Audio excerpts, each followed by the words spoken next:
മാൺപി എന്ന മലയാള ഭാഷയിലെ സ്വരാക്ഷരങ്ങളുടെയും വ്യഞ്ജനാക്ഷരങ്ങളുടെയും കൂട്ടക്ഷരങ്ങളുടെയും ചില്ലക്ഷരങ്ങളുടെയും ശരിയായ ഉച്ചാരണ രീതി നമുക്കൊന്ന് പരിചയപ്പെട്ടാലോ? വരൂ. സ്വരാക്ഷരങ്ങൾക്കും ചില വ്യഞ്ജനാക്ഷരങ്ങൾക്കും പകരമായി ഉപയോഗിക്കുന്ന ചിഹ്നങ്ങളും അവയുടെ പേരുകളും അറിയാമോ? ഇതാ, മലയാളം അക്ഷരമാലയിലെ 10ാമത്തെ സ്വരാക്ഷരമാണ് ഐ. ഐ എന്ന സ്വരാക്ഷരത്തിന്റെ ചിഹ്നമാണ് 2 പുള്ളി. മ, ഐ എന്ന സ്വരാക്ഷരവുമായി ചേരുമ്പോൾ മൈ.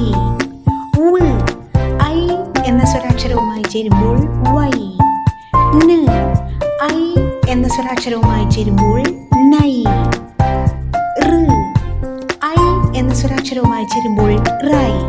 ഇങ്ങനെ മൈ, വൈ, നൈ, റൈ ഇവയുടെ ഉച്ചാരണത്തിൽ അവസാനം കേൾക്കുന്ന ഐ ശബ്ദം ശ്രദ്ധിച്ചോ?